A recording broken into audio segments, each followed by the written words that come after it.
Próxima oradora, a vereadora Elaine. Depois da vereadora Elaine do Quilombo Periférico, o vereador Eli Correia. Cadê a Elaine? Aqui. Oi, Elaine, por favor. Boa tarde, João Jorge. Boa tarde, presidente. Boa tarde a todas e todas que estão acompanhando essa sessão plenária importante. Fico sempre feliz quando a gente consegue fazer debates. É raro que essa casa se proponha a fazer debates importantes para a cidade e hoje a gente está fazendo um deles.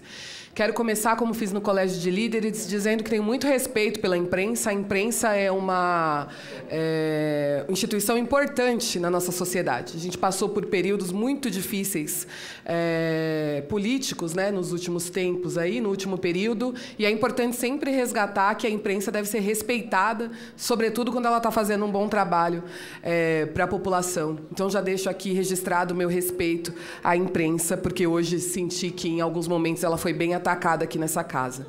Quero começar o meu discurso fazendo um pedido de desculpas que eu já fiz pessoalmente. Mas quero fazer esse pedido de desculpa aqui na tribuna dessa casa. Quero pedir desculpas à dona Eva, que é uma moradora de Cidade Tiradentes. Ela mora próxima à rua José Higino Neves.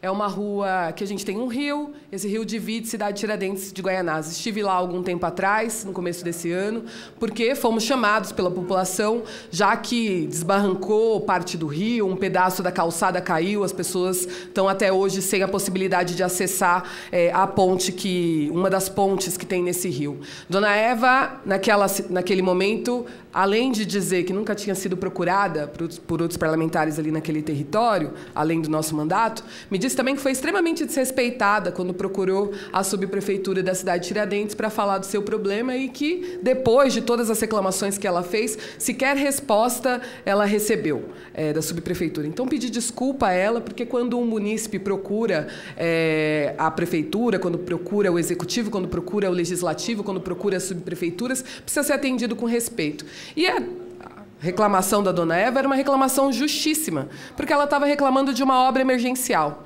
E aí, vamos entrar no debate que a gente está fazendo aqui hoje. A gente não está falando de um aumentinho, de uma diferença que se observa no orçamento. Inclusive, para os vereadores que estão dizendo que a gente está fazendo um debate eleitoreiro, tenho feito esse debate nas leis orçamentárias que a gente tem votado nos últimos 3 anos, na lei de diretrizes orçamentárias que a gente tem votado nos 3 anos, e de lá já tenho apontado o quanto é um absurdo o que essa cidade está investindo em obras emergenciais em detrimento a obras planejadas. E por que estou dizendo é um absurdo? A gente está falando de mais de 4 bilhões, 4,7 bilhões investidos em obras emergenciais. A gente está falando de 87% do recurso utilizados em obras emergenciais. A gente está falando que a cidade de São Paulo e o prefeito Ricardo Nunes têm escolhido, quase 90% das vezes, fazer obras emergenciais ao invés de fazer planejamento de obras.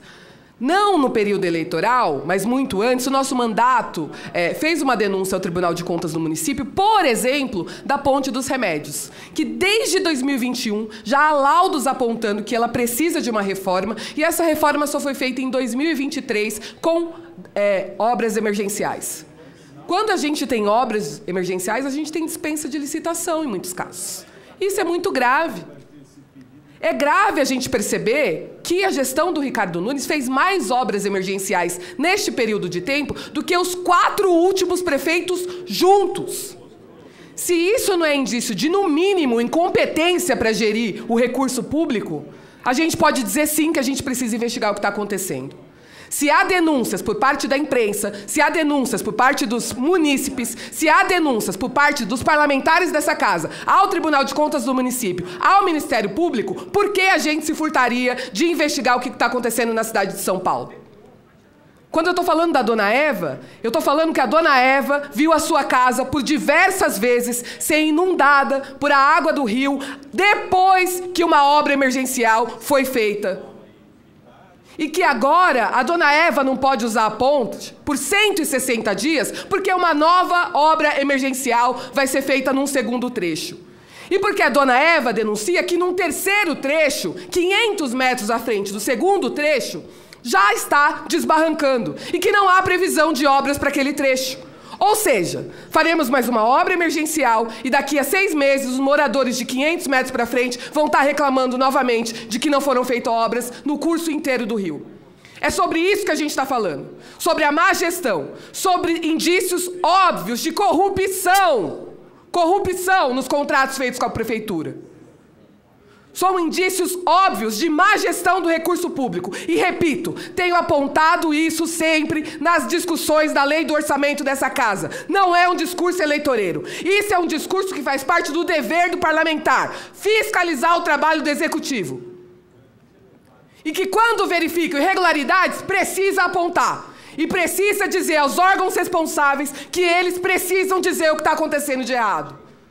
É muito fácil, sim, economizar o recurso da prefeitura, se orgulhar de ter caixas cheios durante a prefeitura, se orgulhar de ter caixa cheio na prefeitura durante uma pandemia.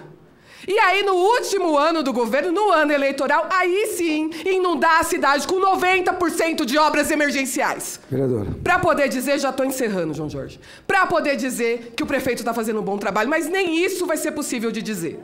Porque mesmo essas obras emergenciais já estão mostrando ao que vieram na cidade. Obras mal feitas e que têm, muitas vezes, muito mais prejudicado do que solucionado o problema da cidade.